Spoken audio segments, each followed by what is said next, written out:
Et en fait, la dépression, c'est vraiment une maladie qui prend possession dans ton cerveau. Moi, j'ai été diagnostiqué anxio-dépressif. Donc, c'est-à-dire que la dépression est tellement...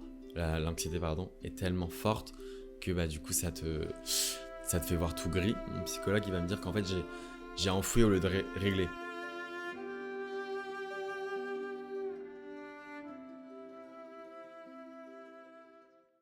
Mon Juju, bonjour. Enchanté. Ma vie, Non, merci. Merci à toi de m'inviter, je suis très content. Bienvenue dans Conversation avant la fin du monde. Merci d'avoir accepté cette interview, même si t'étais un peu obligé parce qu'en fait, tu ne peux rien me refuser. Rien refusé, et surtout moi je suis un fan, je regarde depuis le début, j'ai vu que t'as invité Sully. Arrête. Mais avant Sullivan, je voulais déjà venir. Sérieux ? Ben ouais. Tu aimes ? J'aime énormément. Mais J'ai merci. adoré celui avec Lisa. Mais oui, l'épisode de Lisa Azuelos. Azuelos, ça, tout à fait, on va vous mettre le petit lien en descriptif. C'est ça ? Elle est très, très intéressante. Ouais, je l'aime trop. Mais ça me fait trop plaisir que tu aimes parce que pour moi, tout ton groupe de potes, ta génération et toi en particulier, j'ai beaucoup d'estime pour vous sur un point de vue créatif et sur l'ensemble de votre carrière. On peut dire que tu as 10 ans de carrière là. Ouais, Viens, on fête les 10 ans de carrière en fait ici, aujourd'hui. Franchement, ouais, j'ai commencé le 21 avril 2014. Donc ouais, le 21 avril, ça fera 11 ans. Waouh. Avec un dinosaure. T'as quel âge ? J'ai 25. C'est incroyable. C'est fou. Enfin, qui a 10 ans de carrière à 25 ans ? Enfin, ça me tue. Après, les gens, ils vont dire carrière. Bah mais non. après, ouais, si tu fais le topo de tout ce qu'on a vécu, Bien des sûr. trucs de ouf. Et surtout que, c'est pas la fin, quoi. Je suis hyper heureuse de te recevoir. Donc, pour ceux qui ne te connaissent pas, tu es donc influenceur, créateur de contenu, artiste, je dirais. J'ai envie de te décrire comme un artiste, moi. Bah, j'ai commencé sur YouTube. J'étais youtubeur, quoi. Et après, bah ouais, c'est sûr que je me suis... Après, je suis allé sur TikTok, Insta, Snap, etc. C'était vraiment ma génération. Enfin, quand j'étais jeune, c'était branché. Donc, j'ai tout donné. Enfin, Bien j'étais sûr. partout, j'étais à fond. Et oui, non, enfin, une carrière, c'est pas parce que t'as l'étiquette youtubeur que ça s'arrête à là. Donc, non, j'ai eu des expériences, j'ai fait de la musique, j'ai fait des cours Florent. Et voilà, et enfin, on verra la suite.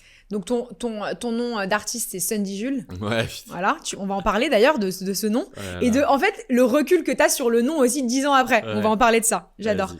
On va revenir sur tout ton parcours, sur tes ambitions. Et surtout, moi, j'en profite aussi pour que tu me donnes un cours de YouTube et de création de contenu. Vas-y. Parce que, encore une fois, pour moi, vous êtes les experts et tu es un des plus gros experts de YouTube, selon moi, Un selon plein de gens. consulting. Voilà, exactement. Un C'est un consulting. consulting gratuit. Bah, let's go, c'est parti. J'espère que t'as fait tes devoirs. J'ai grave fait mes devoirs. Mais après, tu me connais, faut savoir que Julia et moi, Ouais. on se connaît depuis 2021. Non, Tout à fait. 2019. 2019, on a fait Cannes. on a fait le festival de Cannes ensemble en 2019. On T'avais était quel âge, toi invités dans la même maison, qui était la maison Follow, qui est ton agence d'influence. D'ailleurs, on va beaucoup en parler. D'ailleurs, on embrasse tous les fondateurs et toute l'équipe. On les aime. Et oui, on avait fait ce Cannes qui était iconique. On avait fait Ouais, je vous ai découvert, c'était c'était très sympa. Il y avait Léna, ouais. Sullivan, Paola. Dans la même maison. Studio Daniel. Il y avait Studio Daniel dans la maison. Il y avait Danae. Ouais, Il y c'était avait nimp. Et vous Chiara. étiez bien folasse. Genre, j'avais adoré le personnage, mais on ne connaissait pas. Et j'étais en mode, elles sont fun. À l'époque, on était 2. Ouais, Aujourd'hui, on est 1. c'est ça. C'est la vie. C'est la vie qui fait les C'est la choses. vie. Bien sûr, j'ai bossé. Comme tu peux le constater, j'ai plein de questions, mais je suis sûre que cet iPad ne va servir à rien puisque, en fait, ça va être aussi une conversation entre toi et moi. Ouais. C'est parti. Comment ça va ? Franchement, ça va. Ça fait... Ouais, non, je suis bien. Je suis heureux. J'aime bien. Je suis en bonne santé. Ouais, non, je vais bien. J'apprends à être un adulte. J'étais un enfant. J'ai appris à être un adolescent. Et récemment, t'as eu une petite période de down. Ouais. Non, mais je trouve que c'est un sujet extrêmement important. C'est vrai de parler de dépression parce qu'en fait, c'est un sujet qu'on connaît peu. Et quand ça nous arrive, on est démunis face à ça parce qu'on se dit qu'est-ce qui se passe alors qu'en fait, c'est quelque chose que beaucoup de gens traversent. Et en fait, il faut juste, je pense, le mettre sur la table pour que les gens qui nous écoutent, eh bien, si elles sont confrontées à ça, elles se sentent un peu plus écoutées, un peu plus soutenues. Moi, ça m'a beaucoup aidé.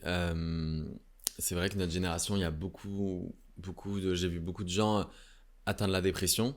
Donc c'était un truc que moi j'étais en déni. J'avais pas envie d'être classé parce qu'il y a beaucoup d'influenceurs qui témoignent de leur dépression et j'avais pas envie d'être cet influenceur parmi eux. Je sais pas, je me sentais pas vulnérable. c'est ça qu'on dit. Ouais, bien sûr. Je me sentais pas vulnérable et du coup, j'ai été longtemps refoulé par rapport à ça. J'ai déjà eu ce qu'on appelle... moi, ça m'a beaucoup aidé parce que je regardais du coup des témoignages, etc. Mais à ce moment-là, je n'avais pas encore été atteint de cette maladie parce que l'anxiété, c'est une maladie... La dépression, c'est une maladie. Et du coup, j'ai regardé beaucoup de témoignages et c'est vrai qu'il y a des humains, tu sais, tu vas avoir la Julia très heureuse, la Julia dépressive. Moi, par exemple, j'ai déjà eu une petite dépression amoureuse, enfin une grosse. J'étais très triste, mais c'était Jules avec son émotion. Genre vice-versa. Ouais. Tu vois, j'avais toutes mes émotions. Tristesse. Et il y a la dépression, Jules dépressif. Et en fait, ça m'a choqué à quel point la psychologie, parce que du coup, j'étais diagnostiqué, c'est une maladie en fait, la dépression. Et à quel point, moi, je me sentais... j'étais refoulé parce que je me suis dit, mais j'adore mon métier, je suis en bonne santé, tout va bien dans ma vie, je suis bien logé, bien nourri. Bien nourri. Et du coup, je me dis, j'ai pas le droit à ça. Et en fait, la dépression, moi, je la vois vraiment... Tu vois, ça, c'est Jules. Et la dépression, c'est une autre personne qui va vraiment te bouffer ton cerveau, qui va te faire avoir des pensées noires, qui va commencer à biaiser ta vision de toi. Moi, je me trouvais horrible quand je me regardais dans le miroir. J'ai pas eu ce truc de...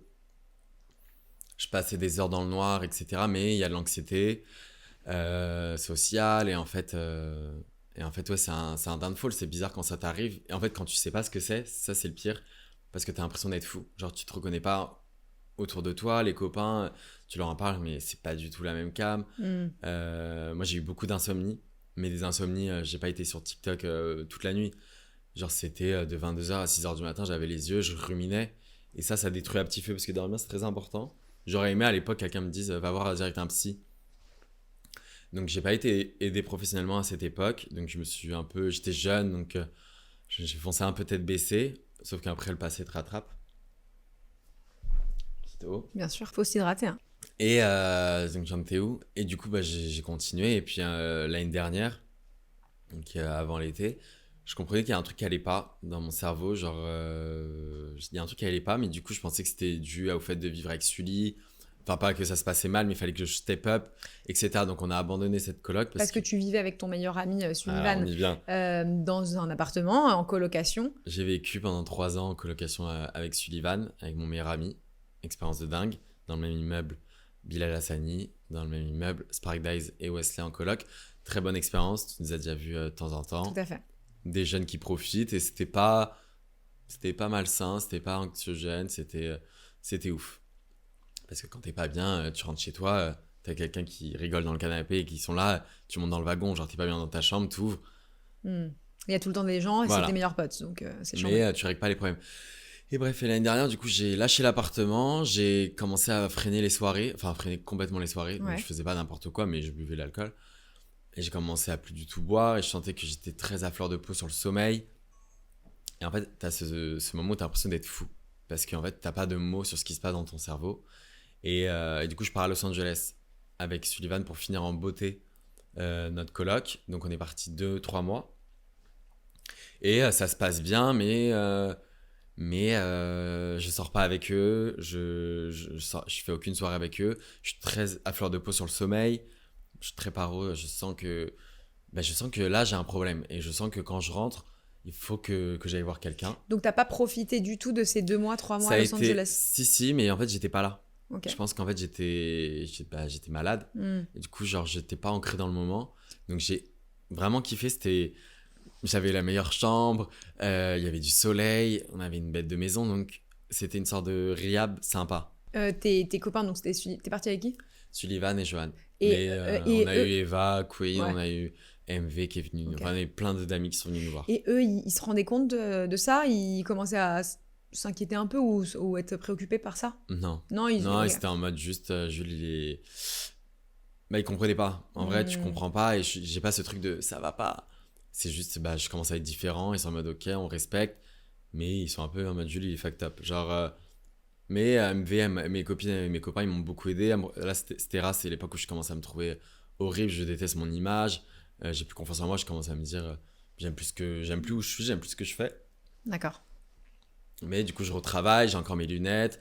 Il y a un gros travail de DA où MB, elle travaille sur mon stylisme, où je fais beaucoup de muscu parce que je me dis le sport, c'est important pour la tête. Peut-être des trucs juste pour que je me sente bien avec moi-même. Pas pour le m'as-tu vu, mais genre, je me sente bien avec moi-même. Et à la rentrée, du coup, bah, je rentre en décembre. J'ai plus d'appart et la chance fait que j'ai un nouvel appart. Et donc là, re-objectif. J'ai un appart, je fais du sport.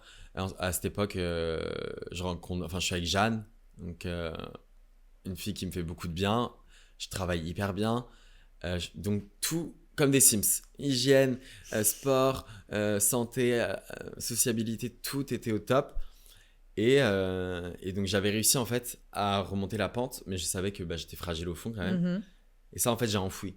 Genre plus tard, mon psychologue il va me dire qu'en fait j'ai enfoui au lieu de régler. Et donc cet été je suis parti à l'île de Ré et j'ai voulu profiter avec les copains. J'avais travaillé tout le mois de juillet, j'avais posté mes vidéos YouTube. En août je suis avec eux, hop je rebois parce que je buvais plus. J'allais plus en soirée. Et là ça... Genre, parce qu'en fait, j'ai tout lâché prise, j'ai pété un coup. Et en fait, bah, là, petit à petit, bah, des gueules de bois, pas comme les autres. Je me sentais un peu pas ancré dans le moment.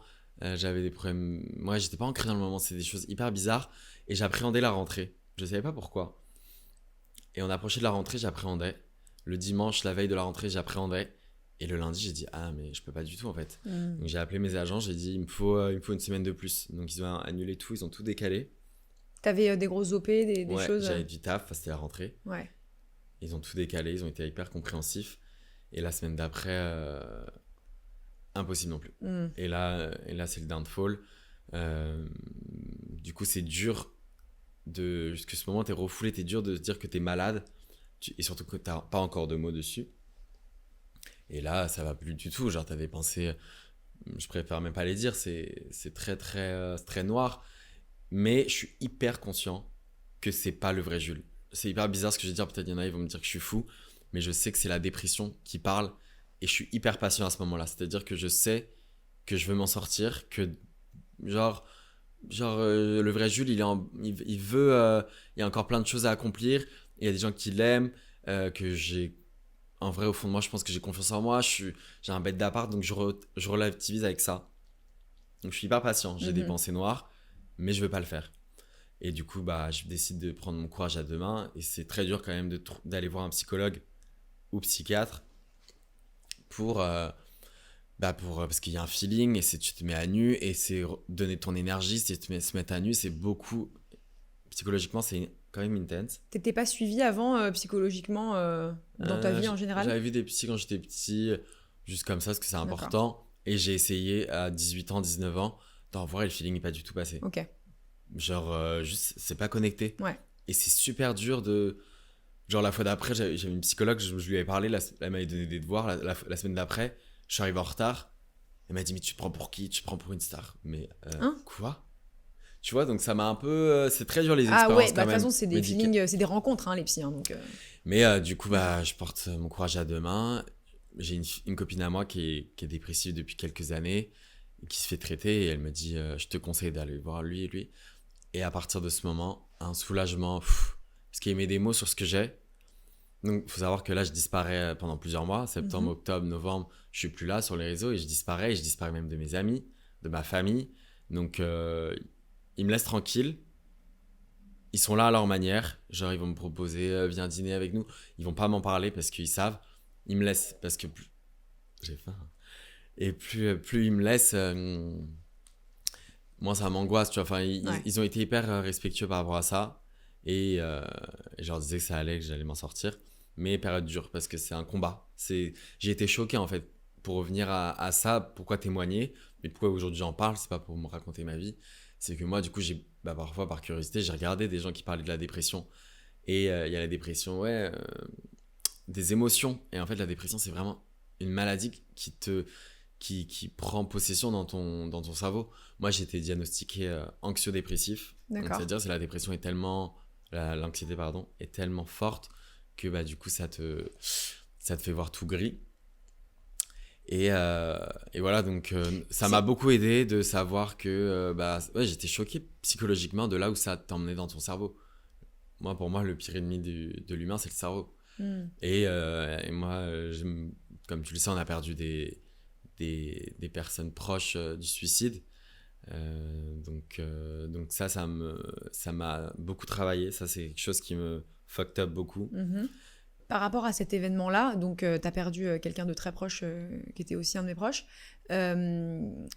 Est-ce que cet événement-là a aussi déclenché quelque chose, tu penses, ou quelle influence ça a eu, cet événement-là? Peut-être, parce que ça m'a choqué. C'était très brutal, très violent, du jour au lendemain, quoi. Ouais, parce qu'on parle d'un, je sais pas si on peut le dire, mais d'un suicide. Bien sûr.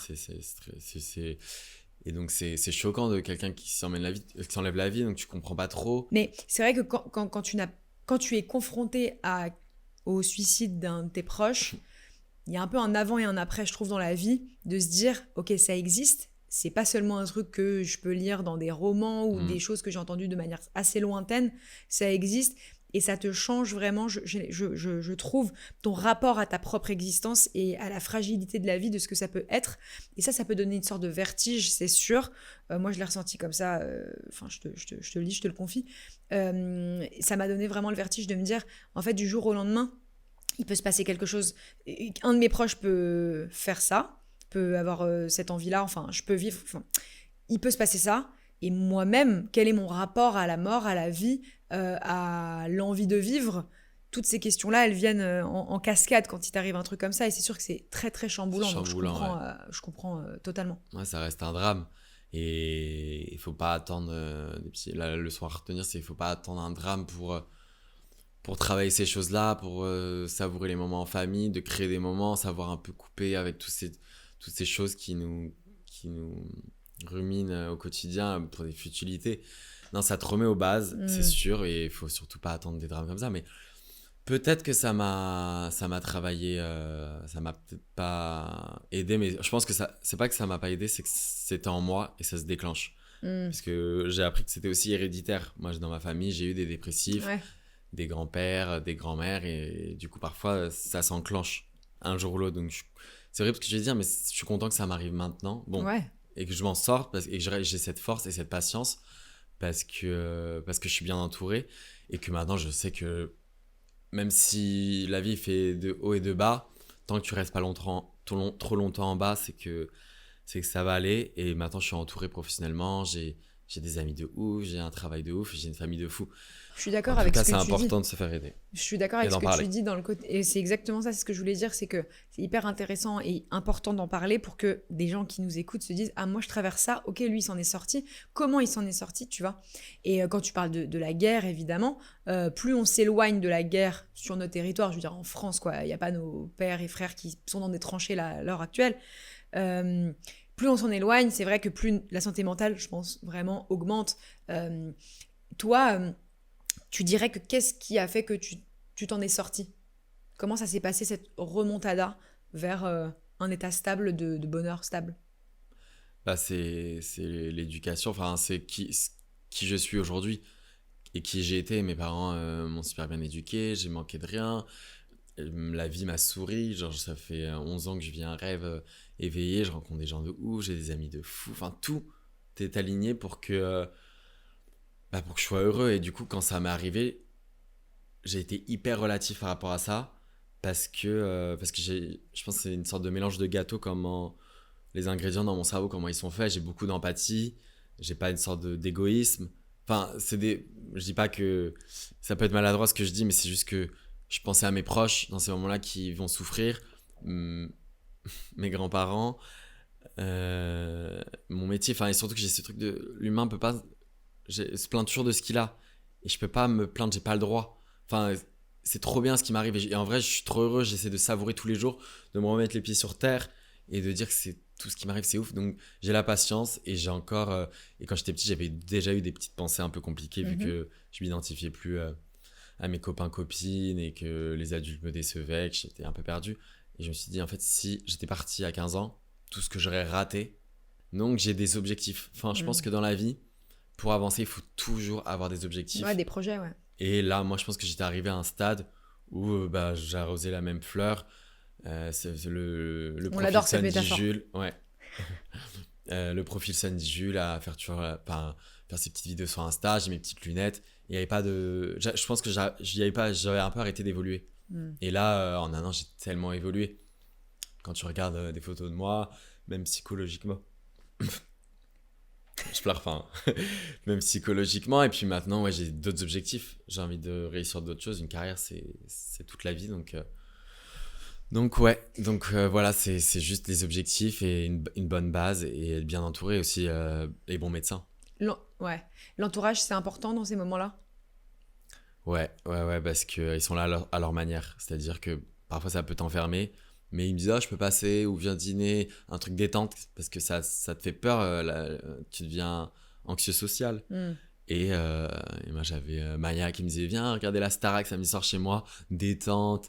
Tu vois, il y en a qui débattent, je peux passer te voir, mon frère et sa copine, ils venaient m'aider pour la déco, enfin des trucs tout bêtes.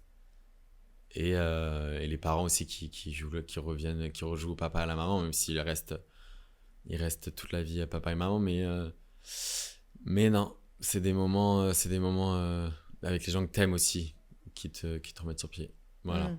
Et un bon médecin.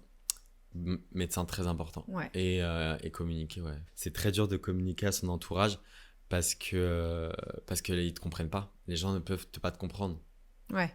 Et les gens, ils ne comprennent pas. Genre même encore aujourd'hui, là, je pense que derrière leur écran, il y en a qui ne comprennent pas. Ils vont avoir une sensibilité. Comme moi. Moi, vraiment, je regardais des vidéos. Genre, j'aurais pu regarder ces vidéos de moi-même il y a 4 ans. Je n'aurais pas compris C'est comme expliquer la vue à un aveugle. Tant que tu l'as pas compris et vécu, tu pourras jamais savoir. Tout à fait. Et je suis très heureuse pour toi que à la fois tu sois... Je suis pas heureuse pour toi que tu sois passé par là, évidemment, c'est pas ça que je veux dire, mais je suis très fière de toi d'être passé par là et de t'en être relevé et d'aujourd'hui de pouvoir avoir un discours très positif sur ce sujet-là. Et de dire vraiment, qu'est-ce que tu aurais à dire aux jeunes qui nous écoutent, qui traverseraient un moment comme ça? Bah, c'est sûr qu'il y en a peut-être qui vont pas réussir à s'identifier parce qu'on a des vies toutes différentes mais c'est juste, faut voir des médecins, c'est hyper important. Il faut se fixer des objectifs. Faut se dire qu'il y a des belles choses qui peuvent vous arriver après. La vie, c'est pas un long fleuve tranquille. Mais il faut pas la subir, faut la vivre. Et ça sert à rien de dingue. Donc fixe-toi des objectifs, même si c'est des trucs minuscules.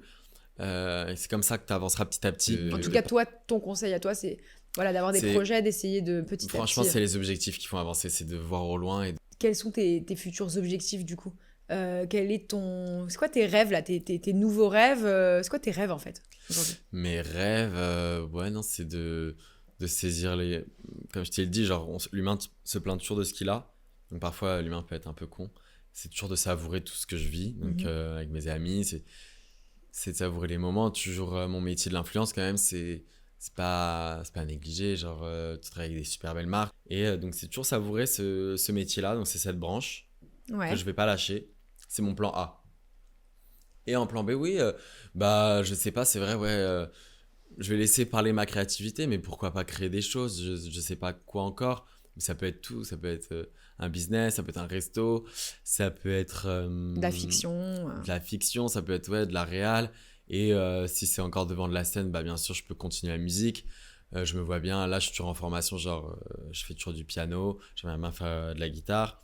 Donc, quand je me sentirai prêt, pourquoi pas jouer genre le trentenaire avec la guitare ou faire un petit album. Non, c'est pas fini, une carrière c'est toute la vie. Bien sûr. Et non, pourquoi pas la musique et l'acting aussi, parce que je faisais pas mal de casting quand j'étais de 17 ans à 19 ans, là, quand j'ai commencé même. Après c'était des castings pour des rôles très jeunes. Moi mon but c'était de faire les castings pour que les directrices de casting elles me connaissent. Et c'est ouf parce que genre dans notre groupe on a toujours bien pris ce genre de trucs. On n'a jamais on a tous une carrière, on a tous chanteurs, acteurs, danseurs, machin. Il peut y avoir des opportunités où parfois on mange la même part de pizza et où la pizza elle se coupe en pas beaucoup de parts. Et on a toujours eu cette bienveillance. Ça, c'est vraiment une chance que j'ai eu dans ce milieu, c'est que j'ai eu un groupe d'amis de malades. Genre un Bilal qui nous a toujours emmené avec lui, Sullivan et sa loyauté, sa sagesse, tout le monde a apporté. On s'est auto-éduqué Ouais. Et j'ai de la chance de les avoir aussi. Ah bah, de toute façon, vous êtes un groupe assez iconique et dans le sens intelligent du terme, parce que je trouve que vous vous êtes portés tous les uns les autres. Vous avez vraiment avancé en groupe, et ça, c'est assez unique dans ce milieu, je trouve. Donc, c'est hyper agréable à suivre et voilà, à fréquenter même comme ça. On sait qu'en perso, les gens, quand on arrive en soirée, ils savent qu'on va passer une bonne soirée. Ouais. Mais quand on vous croise, on est content de vous voir, quoi, parce que vous êtes tous cool, sympas, bienveillants, intelligents, créatifs, donc ça fait trop plaisir. Après, suite, comme je te parlais au trauma, comme on a été vite exposé, on a vite travaillé jeune, et bah, c'est vrai que quand on a eu ce groupe d'amis, la Fabuleuse et tout, on a travaillé, mais je pense que, bon, je vais pas parler en leur nom, mais personnellement, je pense qu'on aurait pu faire encore plus.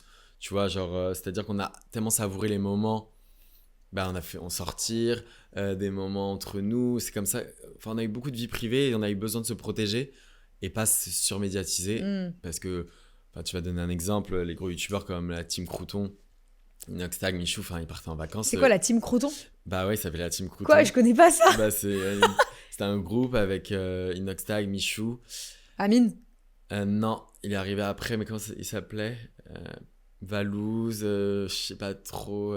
Bref, c'est un groupe et ils partent en vacances et ils font que YouTube. Enfin, ils sortent tous des vidéos, ils sont tous là avec leur caméra, ils délivrent et les gens ils kiffent. Ouais. Ils ont du contenu à regarder et nous, nous on a kiffé un peu profiter dans la vraie vie, alors que je pense qu'on aurait pu faire plus, mais si c'était à refaire, je le ferais pareil. C'est pas du tout en mode. Bien sûr. Oui, vous êtes juste des groupes différents, des générations différentes, des groupes. Voilà. Enfin, des personnes différentes en fait. Inoxtag, Michou, ils viennent du gaming. Là aujourd'hui, ils font beaucoup d'autres choses. Ouais. J'ai vu qu'Inoxtag avait été invité au défilé Jacquemus. Je trouve qu'il y a aussi. Quand je disais que YouTube revient, c'est quand même assez énorme qu'un YouTuber qui provient du gaming. Alors certes, il y a eu Kaizen qui a été genre le buzz de l'année, etc. Ouais, donc vraiment sa notoriété a explosé à Inoxtag. Mais je trouve que vraiment il y a un retour de YouTube. Alors la fashion, ça peut paraître extrêmement futile pour plein de gens qui nous écoutent, mais c'est vrai que ça donne un petit indicateur de si un mec comme Inoxtag est invité au défilé Jacquemus, c'est qu'il y a quelque chose qui se passe, en tout cas pour les youtubeurs. Ouais. Et je trouve qu'il y a un vrai regain de YouTube là-dedans et que, enfin moi personnellement, je me suis lancée sur YouTube et j'adore. Et abonnez-vous. Abonnez-vous, bien sûr. Et les gens donnent beaucoup plus de plus en plus de crédit. Et il y a un crédit nouveau qui vient aux youtubeurs, je trouve, en ce moment. Ouais, parce qu'il y a des influenceurs quali. Ouais. Bon, parfois, oui, il y a des TikTokers, Instagrammeurs qui vont être contactés, comme par exemple, je pense à Pierre Pinchot, qui était un ancien mannequin et qui est très fort en mode. Donc, il a réussi à se faire une place dans le milieu de la mode. Après, je pense qu'il est spécialisé là-dedans. Mais quand tu parles de Inoxtag, Squeezie, par exemple, moi, pour donner mon exemple, au début, quand j'avais 19 ans, j'ai commencé à faire des photos sur Insta avec un photographe et j'avais une styliste. Et donc, la première maison qui me calcule, c'est Dior. Sauf qu'il ne m'invite pas en tant qu'influenceur, je pense. Il m'invite en tant que célébrité. Ouais. Parce que je ne suis pas connu pour ma dégaine, tu vois. Et du coup, à cette époque, c'était célébrité. Et Squeezie, je pense qu'il est représentant célébrité pareil. Seb Lafrite aussi, parce que tu vois bien, Seb Lafrite, il fait pas la mode. Comme Inoxtag aussi, c'est smart pour eux d'inviter une célébrité comme ça, parce que ça parle. Enfin là, on l'a vu partout avec François Civil. Enfin, c'est des moves. T'es invité là-bas, t'as des grosses célébrités, c'est tout un art, c'est des designers de fou, c'est des shows de ouf. Enfin, moi, je suis arrivé là-bas, je connaissais rien, j'ai pu grandir en regardant des défilés. C'est ouf. Genre, c'est un art, le vêtement, c'est toute la représentation du show. Et donc, c'est un privilège d'être invité. Je pense qu'ils ont compris sur les dernières années qu'il fallait avoir des influenceurs. Donc, je pense que Léna, elle a ce truc influenceuse célébrité quand même, parce que, enfin, Léna. Mais tu vois, moi, je pense que maintenant, je suis invité en tant qu'influenceur. Et l'influence, c'est pas à négliger. Eux, ils vont créer du contenu et du coup, ils vont faire des stories, ils vont poster. Les célébrités, parfois, ils postent même pas. Ils sont juste invités parce qu'ils sont tellement puissants que ça va faire un gros coup de com'. Inoxtag, il l'a posté, mais c'est énorme. Les acteurs, ils postent pas, mais hop, c'est des articles, c'est des photos. Et on voit Lily Rose Depp, Vanessa Paradis, Dua Lipa à côté. Ouais. Et parfois, je pense qu'il y en a des célébrités qui sont payées. Après, là, j'avoue que je suis un peu dans ma période crise d'ado. Ouais. Parce que c'est vrai que j'ai pas... je me suis auto-volé mon adolescence. dans le sens où j'ai commencé à 15 ans. Et à l'époque, YouTube, avoir des abonnés, avoir 1 million d'abonnés, c'était très puissant, même 100 000. C'est pas les abonnés touristes, on appelle ça d'aujourd'hui. Donc c'était assez puissant, la célébrité. Ils attendaient en bas des hôtels, ils te suivaient, ils trouvaient chez toi, ils se mettaient devant chez toi. Ils avaient un groupe de meufs qui s'appelait les Pokémon Go, non, YouTubers Go. Ouais. Et le but, c'était de nous chasser dans Paris. Vous, c'est toi et tes amis, ton équipe, Sullivan Goed. Dana et Clara, tout ça. Et du coup, bah, moi, tout ce que tu faisais, tu sortais, bah, ça sortait sur les réseaux, quoi. Tout ce que tu faisais, ça sortait sur Twitter. Donc, moi, j'ai eu peur. Genre, j'ai jamais pris la grosse tête, mais j'avais peur de me montrer quand j'étais dehors. Et du coup, à cette époque-là. À cette époque. Et jusqu'à récemment, où ça a évolué. Après, parce que maintenant, il y a une sorte de déstarification. Beaucoup de tous les influenceurs, parce que maintenant, il y en a tellement. Il y en a qui ont un peu sali. Et puis maintenant, tout le monde, c'est accessible à tout le monde de créer des choses TikTok. Ça crée des influenceurs en deux. Je vais paraître pour un peu le dinosaure qui quelque part, tu fais partie de la première génération d'influenceurs, au sens vraiment influenceurs, créateurs de contenu. Jeune. Très jeune, ouais. Parce qu'avant, il y avait les Natou, Norman, Cyprien, Squeezie. Exactement. On va dire qu'il y a eu cette première vague de tout à fait les premiers youtubeurs en mode Squeezie, Norman, Natou, comme tu viens de dire, Cyprien, etc. Et ensuite, il y a eu vous. Bah ouais, nous, on est arrivés, on a fait du lifestyle, on a raconté notre vie, on a fait du vlog. Et ça a vachement dérangé les anciens youtubeurs. Ouais. On se faisait beaucoup critiquer, surtout Sully, je m'en souviens. Parce que Sully, c'était quand même... c'était l'élu de notre génération. C'était le phénomène, ouais. Phénomène, 1 million d'abonnés en 1 an. Et avant, c'était beaucoup plus méritant de faire des vues. Parce que, en fait, une vidéo YouTube, c'était de la prod, en fait. De l'éclairage, de la bonne caméra, le son, des heures de montage. C'est pas aujourd'hui 30 minutes de montage. YouTube, moi, c'était des 11 heures, 12 heures de montage. Même plus. Il faut savoir qu'avant, il n'y en avait pas des processus. C'était un frigo, le truc. Ouais.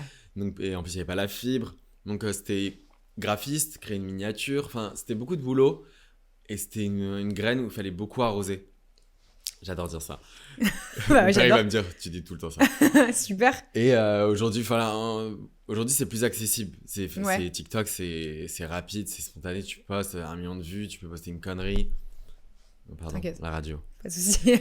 Donc voilà, c'était plus de taf, mais faut savoir évoluer le temps. Je suis pas là en mode. Les TikTokers, c'est tout un art, tout est un travail. Je dis pas que les courtes vidéos, c'est pas du travail, c'est des idées et tout. Voilà, tout travail est différent. Donc tu dirais qu'en ce moment, voilà, tu traverses une petite crise d'adolescence, comme tu dis. Tu disais que tu t'es fait, que tu t'es auto-volé ton adolescence. Ouais. Pourquoi tu dis ça? Et surtout, en fait, qu'est-ce qui s'est passé? Comment tu as commencé à publier des vidéos? Comment tout ça a commencé? Faut savoir que déjà, tu es au collège. Ouais. Donc c'est là, à l'époque, faut savoir que c'est la honte de faire les réseaux. Genre, personne ne parle à sa caméra, personne ne poste. Genre ça, tout le monde a oublié, mais à l'époque, il fallait avoir des grosses pour poser sur la table et dire je fais des vidéos et je parle seul à ma caméra. Moi, ça a été très mal vu. Je me suis lancé sur YouTube, j'ai perdu tous mes amis. Tu sais, dans des villages, tu grandis de la petite section avec les mêmes gens jusqu'au lycée. Et moi, en 3e, j'ai perdu tout le monde parce que c'était la honte. Je me souviens, ils me disaient, mais c'est la honte ce que tu fais. J'ai été vachement déçu. C'est la période où j'ai commencé à plus m'identifier à mes copines, aux garçons. Et je me sentais un peu seul dans ce truc. Et moi, je voulais faire... Enfin, en gros, j'étais très attiré par le milieu artistique. Je savais que je voulais faire... à l'époque, je voulais faire réal. J'étais vraiment attiré même par l'acting, par la musique. Je voulais me former en chant, piano, pourquoi pas la danse. Et il y a eu trop de barrières parce que je vivais à la campagne. T'as grandi où en fait? Dans quel à 1 heure de Paris, dans les Yvelines. Ok. Mais derrière Versailles, j'avais un village de 300 habitants. Donc c'était assez loin, ça s'appelait Davron, je peux le dire, parce que j'habite plus là-bas. Bien sûr. On embrasse tous les habitants de Davron. Les Davronnais, ouais. C'est dans le combien? 78. 7-8. Et donc, moi, je voulais m'exprimer au monde. J'étais loin. Pour aller à Paris, c'était 1h20. Ma mère, j'étais dans une agence de mannequins enfants. Ah ouais. Elle avait la flemme de m'emmener au casting, des embouteillages, 2 heures de route pour des castings où je suis peut-être pas pris. Bon, il y a 2-3 trucs où j'étais pris. Donc voilà, j'étais sur casting.fr, je cherchais, je voulais m'exprimer. Et voilà, j'avais demandé à ma mère de m'inscrire dans l'Académie internationale de danse. J'avais appelé, ils me disaient, ouais, viens faire les CC demain, t'inquiète. Je voulais aller en internat. Ma mère a dit, non, enfin, je te surveille. Enfin, du coup, voilà, donc c'est pour ça que je me suis lancé sur YouTube.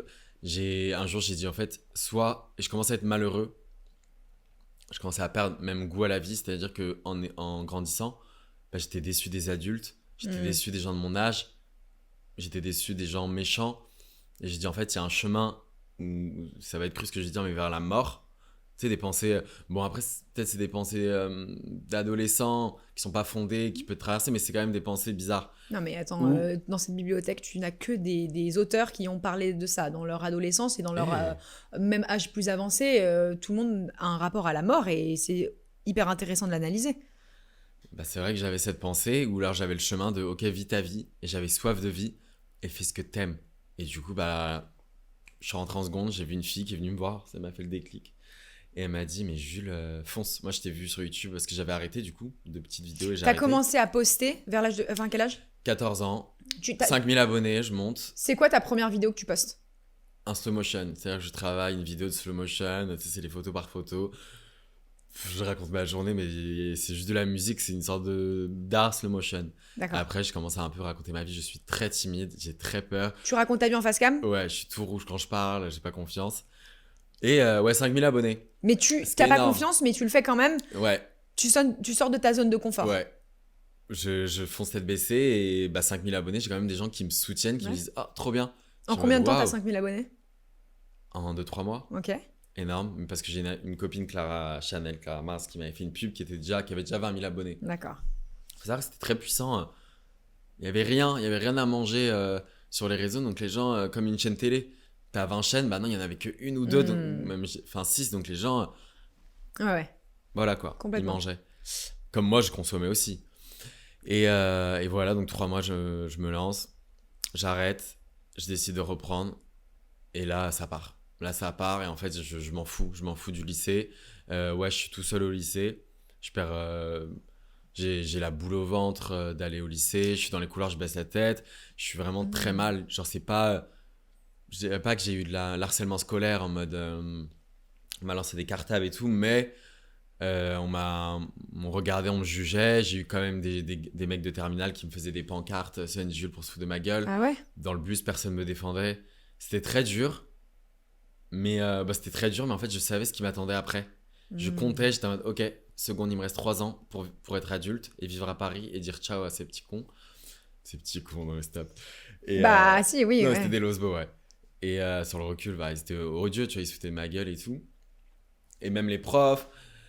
J'étais en sport, il y avait des gens qui venaient me voir, enfin des abonnés, parce qu'il y avait un collège à côté. Donc ça tournait entre les profs que je faisais internet et j'ai commencé à gagner ma vie. Et les profs n'ont pas du tout bien réagi. Genre, ils étaient en mode, même je faisais une section cinéma, la réal, elle était en mode, enfin la réal, la prof de ciné, elle savait pas faire un truc au montage. Je lui dis, je fais comme ça, enfin je lui conseille parce que je vois elle galère depuis 10 minutes et on est en cours. Et elle a dit, non mais tu te prends pour qui et tout, genre en mode, elle pensait que je faisais la star. Mais pas du tout. En fait, tout était prétexte à que je fasse la star. Du coup, bref, cette période m'a fatigué. J'aimais pas la période lycée. Les gens autour de moi me décevaient. J'avais rencontré du coup des gens qui faisaient des choses comme moi. Donc Sullivan, Danae, Clara. Comment tu les rencontres ? Amis virtuels. Ouais. On est des amis virtuels. Genre, ça fait peur pour les parents. Genre, on parle à des gens quatre coins de la France. Mais qui sont-ils ? C'est très dangereux en vrai. Nos parents nous ont laissés, mais... qui dit qu'il peut pas y avoir un mec de 20 ans, 30 ans, bizarre. On commence à aller sur Paris, moi je vois Danae, je me balade seul dans la rue, j'ai 15 ans, pour aller la voir à Trocadéro alors que j'ai une heure de route. Mais j'ai des gens qui me ressemblent, genre j'ai des gens qui font comme moi, et c'est soulageant. Du coup, j'ai mon petit cocon d'amis virtuels, ça commence à être pris au sérieux, être youtubeur, donc on commence à avoir des opportunités pour se voir. Et ça se professionnalise et du coup, on se voit beaucoup. Moi, je suis très patient sur les années lycée pour dire j'ai hâte que ça se termine. Et voilà, je suis allé jusqu'au bac, je l'ai eu pour mon père. Et puis voilà, j'ai décidé de faire une année sabbatique pour voir ce que ça donnait les réseaux et ça s'est professionnalisé tellement. Ça a été vite, cette professionnalisation, genre, il y a un moment où ça s'est vraiment accéléré à ce moment-là, quoi ? Au début, on faisait des vidéos, on faisait des millions de vues, on gagnait très peu. Genre, je peux dire les prix, genre on pouvait gagner 200 €, 300 € le million de vues. C'était que dalle, alors qu'aujourd'hui, c'est énorme. du coup, bah ouais, on avait des petits salaires alors qu'on bossait beaucoup. Et après, bah, ça a explosé. Ouais, au début, les marques, elles nous envoyaient des produits, on parlait ça gratuitement alors qu'on faisait des grosses statistiques, mais juste on était trop saucés de recevoir la montre Daniel Wellington à l'époque, je sais pas si t'as connu. Bien sûr. Et voilà, et après ça s'est professionnalisé, ouais, je pense en 2019. Ça a bien, tout a explosé. Après, il y a eu l'arrivée des agences, et voilà. Et tu dis que effectivement aujourd'hui tu as du recul de cette période-là, elle a été ultra ultra bénéfique aussi pour toi, même si elle a été dure d'un côté au lycée, mais tes nouveaux amis virtuels et qui deviennent après très concrets, Sullivan, Danae, Clara, etc. En fait, il y a eu aussi beaucoup de choses positives dans cette période. Ouais. Comment tu as vécu en tant que jeune adolescent cette notoriété grandissante et le fait que tu aies de plus en plus de fans, de plus en plus d'abonnés, on peut dire vraiment fan parce que il y a aussi la question que je vais te poser après, c'est ton rapport à tes fans qui évolue. Mais comment tu as vécu cette période de notoriété grandissante, quoi? Bah moi, je la voulais. C'est-à-dire que j'étais attiré par le milieu artistique pour l'art, pour découvrir des choses et pour un truc plus fort. Mais c'est vrai qu'il y a un petit peu ce besoin de... Je pense qu'en parfois, on certaines personnes qui se lancent, ce besoin un peu de reconnaissance ou juste, ça serait cool de voir si je suis connu, si je me fais reconnaître dans la rue. Et surtout que, t'avais pas beaucoup de figures comme ça. Et quand ça a marché, c'est vrai que oui, ça m'a satisfait. Genre, j'étais content. J'avais des gens qui me soutenaient, qui me parlaient, qui me croisaient dans la rue, qui me disaient c'est trop bien ce que tu fais. J'ai l'impression de servir à quelque chose. En fait, c'était pas, je suis une star. C'était, j'ai l'impression de servir à quelque chose. T'as des gens qui disaient, t'embellis ma journée. Y a des gens qui s'identifiaient à moi. Je parlais de mon parcours de lycée. J'étais le bon pote à regarder. Et ça me faisait juste, si je pouvais aider une seule personne, ça m'a comblé. Et puis j'étais professionnel, quoi. Je faisais des vidéos, je créais des choses. J'ai tenté d'écrire des vidéos, etc. Donc non, je vis très bien la célébrité. J'étouffe pas du tout. Non, c'est le jeu. C'était le truc de genre, si t'es pas content de la célébrité, du jeu à payer, tu te retires. Les gens ils peuvent très vite t'oublier. Donc l'affaire est fan et tu disparais. Donc tu le veux pas. C'est très simple de faire machine arrière. Et à quel moment tu as compris que cette YouTube, les réseaux, ça allait devenir ta carrière et que tu as eu envie d'ailleurs que ça devienne ta carrière? Comment ça s'est passé? C'est en regardant d'une vidéo d'Enjoy Phoenix. Ouais. C'était la numéro 1 à l'époque sur YouTube. Très très grosse YouTubeuse, très puissante. Et moi je l'ai regardé beaucoup. Et elle avait dit j'habite sur Lyon, mais là je vais faire une année sabbatique. J'ai eu mon bac et maintenant je me lance dans les réseaux. Et je la voyais évoluer. Donc quelques années plus que moi. J'ai fait j'aimerais bien faire comme elle. Genre c'était une figure qui... Je voyais que ça marchait et je me suis dit en vrai j'ai envie de tenter l'année sabbatique. Donc je comptais les années lycée. Et je me suis dit on verra au jour le jour, etc. Moi j'avais toujours soif d'acting aussi. J'avais toujours soif aussi d'être en apprentissage, d'apprendre le piano, continuer le chant, etc. Mais après malheureusement comme c'est devenu vraiment un travail et il y a eu on a été vraiment chargé en termes d'emploi du temps, la vie perso était un peu... on avait moins de temps pour ça. Est-ce qu'il y a une OP en particulier qui a changé les choses, qui a été assez énorme et où tu as réalisé, où tu t'es dit ok, en fait là je gagne de l'argent, c'est vraiment mon métier? Est-ce qu'il y a une OP qui a changé les choses? Une OP, c'est donc une collaboration avec une marque. En termes monétaires? Monétaire et même d'ampleur, tu vois. Ampleur, déjà, la vidéo elle est horrible. Mais quand on a été contacté par Netflix pour jouer dans Riverdale à Vancouver avec les acteurs, on voyait la grosse prod américaine, on était là-bas, on était en mode pourquoi nous? C'était assez dingue quand même. Et nos P, je m'en souviens. On peut citer les marques? Ouais, bien sûr. Carambar, j'avais vu un truc, c'était 30 000 euros, j'étais choqué. Mais celui qui m'a choqué vraiment, c'était Samsung. Ah! J'ai été ambassadeur Samsung pendant 3-4 ans. C'est vrai, tu as été ambassadeur, je me rappelle de cette campagne. Tu étais affiché dans les gares, il y avait ton visage avec le téléphone, je sais plus quoi. Tu étais dans le métro, il y avait une grosse campagne d'affichage. Ouais, j'ai eu affichage sauvage une année, donc c'est les trucs avec la colle. Ouais. Et après, des big... comment ça s'appelle ça? Des énormes affiches dans toutes les gares de France. Et d'ailleurs, ils m'ont fait un cadeau empoisonné parce qu'ils m'ont offert une des toiles qui est gigantesque. Ouais, bah oui. Et je l'ai mis chez ma grand-mère, mais où est-ce que je vais un jour la rafficher, genre c'est un cadeau empoisonné, mais c'est stylé. Non, c'est vraiment... c'était stylé de bosser avec eux. Et là, aujourd'hui, tu dirais qu'avec le recul, 10 ans de carrière, etc., toute cette expérience, tu as quel rapport aux réseaux sociaux? Et est-ce que ton rapport aux réseaux sociaux a aussi changé, a évolué dans toute cette période? Comment elle a évolué? Bah ouais, j'ai grandi. Mhm. C'est-à-dire que, bah ouais, au bout d'un moment, influenceur, c'est quand même un truc, je dirais, un peu narcissique parce qu'il faut tout le temps se prendre en photo, faut toujours voir son visage, faut avoir confiance en soi. Et quand t'es jeune, tu te poses pas ces questions. Et bah ouais, j'ai un peu ces périodes-là où bah, j'ai pas eu moins confiance en moi, mais ouais, me prendre en photo, j'arrive à un lieu, me prendre en photo.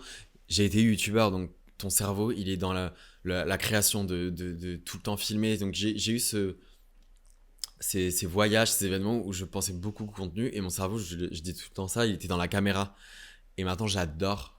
C'est un plaisir que je ressens encore aujourd'hui de pas avoir mon tel, de pas avoir une caméra et de savourer le moment. C'est hyper bizarre. J'arrive à le savourer et j'adore ces moments privilégiés parce qu'avec mes potes, en fait, on était tous créateurs de contenu, donc on partageait tout. Sauf qu'après, c'est mon taf. Donc, au bout d'un moment, c'est bon, on profite, mais créer quand même. Donc, non, j'ai un rapport où j'aime énormément ça. Faut pas se plaindre de ce qu'on a. L'humain, il se plaint toujours de ce qu'il a. Je suis en bonne santé, j'ai un métier de ouf, j'ai des opportunités où tu vois des gens de malades, des marques de ouf, tu gagnes, t'as des sommes quand même, tu gagnes bien ta vie. Donc non, je suis très heureux et j'aime toujours énormément les réseaux, je me sens pas dépassé par ça. Juste ouais, il y a des trucs maintenant, bah avant j'étais trendy, j'aimais bien suivre la tendance et tout, alors qu'aujourd'hui je fais plus faire ce que j'aime et je m'en fous d'être le numéro 1 ou d'augmenter ma notoriété. Je suis très content si je fais... bah, j'ai ma petite communauté, quoi. Non, je suis content. Comment tu définirais le métier d'influenceur aujourd'hui? Et est-ce que tu trouves qu'il a changé? Le métier, bah, il est tellement vague parce que bah il y a des anciens... il y a des anciennes personnes de télé-réalité qui se disent influenceurs alors qu'ils sortent de la télé, mais bon, en vrai, ils ont une influence. Sur les réseaux, ils sont très puissants, mais bah, avant, c'était pas quali, ils essaient d'être plus quali. Il y a des gros youtubeurs bah, qui sont quali, justement, et qui défendent, et qui sont respectables. Enfin, je dis pas que les gens de télé-réalité sont pas respectables, mais en fait, c'est tellement... ça va tellement dans tous les sens que l'influence, ouais, ça va de tout. Ça va de les TikTokers du jour au lendemain qui ont des millions d'abonnés, qui arrivent à saisir le business ou non. Moi, j'ai vu des TikTokers bah, percer du jour au lendemain. C'est très dangereux, je trouve, pour la jeunesse, parfois. Un vieux qui parle, mais c'est juste qu'en témoignage, YouTube, c'était un peu plus méritant. C'était des mois et des mois de travail. TikTok, tu peux devenir connu du jour au lendemain très, très vite. Ouais. Et du coup, t'es très, très vite connu. Tu gagnes de l'argent très, très vite. Tu peux aller sur Paris très, très vite. Faire des conneries très très vite. Et donc j'ai vu des influenceurs, des TikTokers pas saisir l'opportunité d'avoir pas ce côté business, de se dire ok, je commence à avoir une mine d'or entre les mains et je vais voir encore plus grand, et qui ont un downfall énorme, qui vont tester quelque chose, qui vont se perdre, qui vont tomber sur le mauvais agent, et c'est triste parce que bah, aujourd'hui ils sont fucked up parce que comment la dopamine d'avoir des millions d'abonnés, beaucoup d'argent, et il y en a, ils veulent pas retravailler derrière. Mais tu trouves pas qu'il y a un revirement? Moi, c'est ce que j'observe un peu. J'ai l'impression qu'il y a un revirement vers YouTube en ce moment parce que les gens en ont un peu marre des contenus courts en mode TikTok et ils veulent vraiment se poser devant des vlogs, devant des vidéos YouTube. Tu vois, parce que sur TikTok, on consomme énormément de choses, mais aussi beaucoup de lifestyle. Et je trouve que le lifestyle, maintenant, je le consomme beaucoup plus sur YouTube. J'ai l'impression que YouTube revient. Après, peut-être parce que c'est notre âge. Je sais que bah, la génération d'aujourd'hui, ils ont grandi avec TikTok. Moi aussi. Mais du coup, bah, il y a une étude qui a été faite. Déjà, tu retiens rien. Genre, c'est-à-dire qu'il y a tellement de contenu le soir que tu te souviens même pas de la moitié de ce que tu as regardé, à part quelqu'un qui envahit l'appli, genre un bac, ou d'autres. Alors que et il y en a, ils arrivent même pas à se poser devant un film. C'est-à-dire qu'ils vont mettre le film, ils vont être trop sur leur tel, ils vont avoir ces automatismes. Tout ce que je dis, je l'ai eu et je le fais parfois. Moi, hein. Voilà.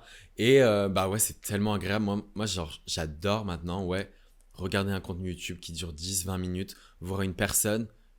C'est beaucoup plus, je trouve, puissant et plus que faire des TikTok. Tu peux faire des 3 millions de vues alors que la moitié des personnes ne s'en souviennent pas. Alors que YouTube, ouais, Je trouve ça plus intéressant. Mais du coup, les gens qui viennent de TikTok, YouTube, c'est un autre taf. Un monteur, le graphisme, et c'est pas des vidéos de 1 minute. C'est un peu plus de travail, donc ouais, non, c'est... Ouais, je trouve YouTube, moi, c'est très intéressant. Mais YouTube, TikTok aussi, comme Snapchat aussi, enfin, tous les réseaux sont intéressants. Mais vive YouTube. Et on va conclure un peu.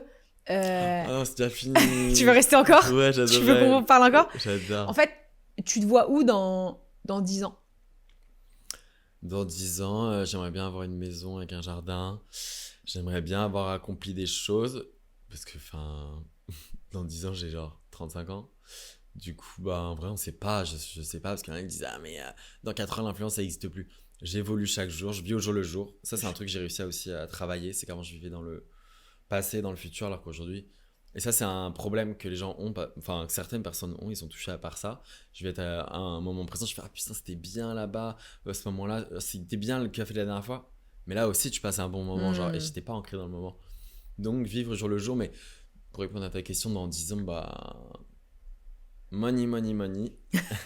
Être heureux, santé et niveau objectif, enfin, niveau travail. Ouais, j'aimerais bien continuer l'influence, être proche toujours des gens qui me suivent. Pourquoi pas un autre art, j'aimerais bien avoir fait d'autres sons. Ouais. Tu vois, genre, c'est vrai que la musique, j'ai été un peu cassé par les codes. La musique, c'est très radio, c'est très, il faut que tu fasses comme ça et tout, genre, alors que moi, j'avais ma vision et je me suis un peu plié au code de la musique, alors qu'aujourd'hui, j'aurais tellement aimé, mais mais je peux encore le faire. Mais là, pour le moment, je me focus un peu sur moi, je continue à me développer.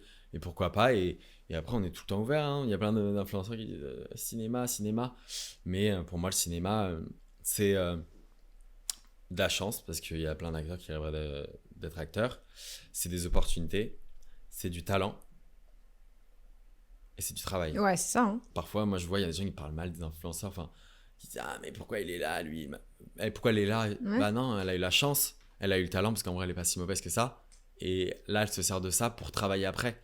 Tu vois, en vrai, on peut prendre l'exemple pur de Paola. Paola, elle n'est pas actrice de base. Sa première réal, elle l'a pris, elle l'a formée sur certains trucs, sur le dicton, sur le machin, sur la façon de jouer. Son premier film, bon. Son deuxième film, elle évolue encore plus. Donc ça, c'est de la chance.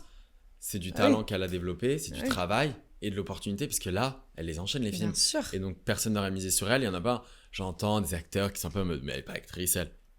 Elle est en train de tourner. Enfin, c'est son 4e, 5e film. Genre.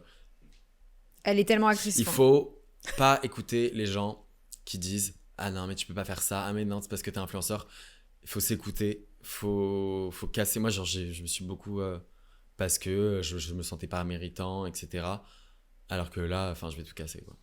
Excellent. Genre, c'est bon. Mais bien sûr, mais évidemment qu'on va tout casser. Mais attends, mais c'est que le travail dans la vie. Enfin, moi, tu regardes les premiers podcasts là, de conversation avant la fin du monde, même ce projet-là en particulier.